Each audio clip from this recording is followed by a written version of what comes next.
Okay, in today's video, I'm going to share some of the local news, some of the things that are happening in Kazakhstan, and I will also share some personal news.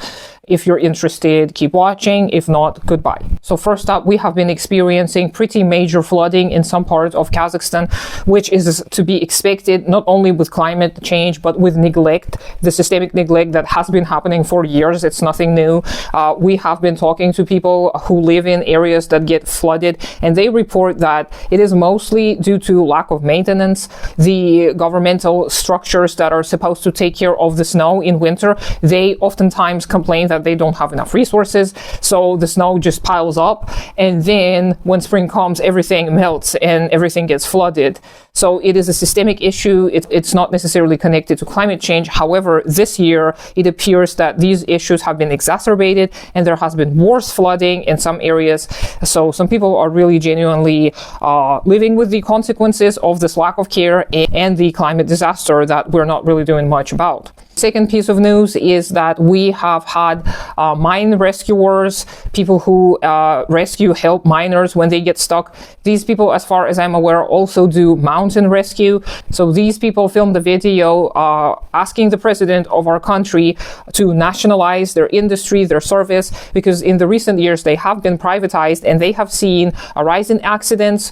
The equipment is getting old and decrepit and it's not getting replaced. So their demands are very reasonable. However, there are some talks about whether it is a good idea to nationalize this industry. Obviously, as a communist, I say we do have to nationalize everything, but there is a legitimate question about whether nationalization under a bourgeois government is going to be effective. Honestly, this is not as easy to answer as in some places. Like I know in the UK, when the transport, like the train system was privatized, it was devastating. If you're interested in learning more, you can watch Sean's video on trains, which I love. It's one of my favorite videos of all time. But here in our conditions, it is a question of whether it is reasonable or not to nationalize this industry. However, what I believe is we have to trust the workers and we have to cooperate with them and see what they have to say, because they usually are very much more aware of their own needs, and I am all for supporting the workers first and then questioning them later. We can offer criticism when we are working together in tandem to overcome certain obstacles and reach certain goals. We cannot just idly criticize them and not offer anything. Unfortunately, at the moment, our organization cannot really offer much except for media coverage. This is what we have been doing. Otherwise, we'll just keep in touch and see what happens next. And we're also thinking and brainstorming ideas on what we can do to help some labor movements. Obviously, we're restricted in our resources, mostly time, because we all have to work for a living. And this is a little transition into my personal news. Since I quit my job some time ago, I am applying for state benefits because I should qualify for 6 months of benefits. It has been a process. It has not been easy, unfortunately, even though the organization I worked at kept the documentation pretty much in order. They still made some mistakes, and now I'm having to prove certain things to the state organization that takes care of the funds. Hopefully it's going to be solved soon, and I will be receiving some benefits. It's not going to be amazing, but it's better than nothing. I still have a part-time job because otherwise I wouldn't be able to live, because the cost of living crisis is getting worse. Everything is getting more and more expensive. And I just looked up some of the housing prices in the area, and it's insane. It feels like we're living in LA or something, because the houses are like $100,000. Some of the houses are. Of course, there are some cheaper houses, but you also have to look at, how they were built, because some of the houses in our area, they have not been built legally. It means that the people didn't follow rules and regulations. So maybe their house is going to just fall apart in a few years, and nobody can really verify that because they didn't really apply for the process. So it is a gamble, but the prices otherwise are just insane. It's insane to see some houses being like $300,000, and the way our people earn in here, I think we do have something that is equivalent to minimum wage, but it is ridiculous. It's like, I don't know, maybe like $3 an hour or even less than that. I don't think we have an hourly thing. We have a monthly thing. They've recently increased that monthly thing, but it is, I think, the monthly minimum wage is $700 or something.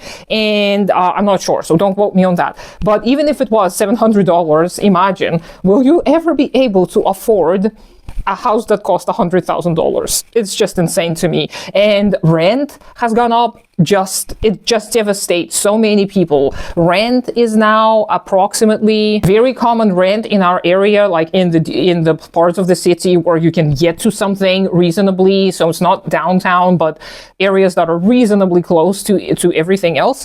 The one room apartment or one bed, it's not a one bedroom, it's a studio, and we call them one room apartments. They're approximately $500 a month, which is insane. It is insane. So people cannot afford to rent, people cannot afford to buy. And unfortunately, this is the story for the vast majority of the population. And I'm lucky to have had bad communist grandparents, so I can live in an apartment that I've inherited. I have this going for me, at least, even though it's fallen apart and no one's going to help me renovate it. And in the past, in the evil Soviet Union, they did help people with renovations by building new houses, building new apartment complexes, and just having people live there. They just told people to go and live there. They didn't require anything. Yes, there was some paperwork. Yes, sometimes in some places you would have to be in line for a certain apartment. So you would sometimes wait for a few years to get an apartment, but you would still get it for free. Like, you wouldn't really pay for it. And when I was born, my parents were living with in-laws, and they got their first apartment for free in 1 year. I was 1 year old when we moved to our own little apartment in a different place, and they didn't pay anything for it. Going back to the general news, femicide has been in the spotlight in Kazakhstan specifically in the last few weeks due to some of the murders that occurred, high-profile murders. There was this woman who was a wife of this politician, and he murdered her, so he is now under investigation. The trial is ongoing. Unfortunately, femicide is not a new issue. It has been worsening in the past few years, but we can definitely see the correlation between worsening economic conditions as well as the population's growing interest in traditionalism. We can see how these things relate to the rise in femicide. That doesn't mean, of course, that we should fight back against femicide. I am myself looking into ways of trying to do some kind of volunteer work to help.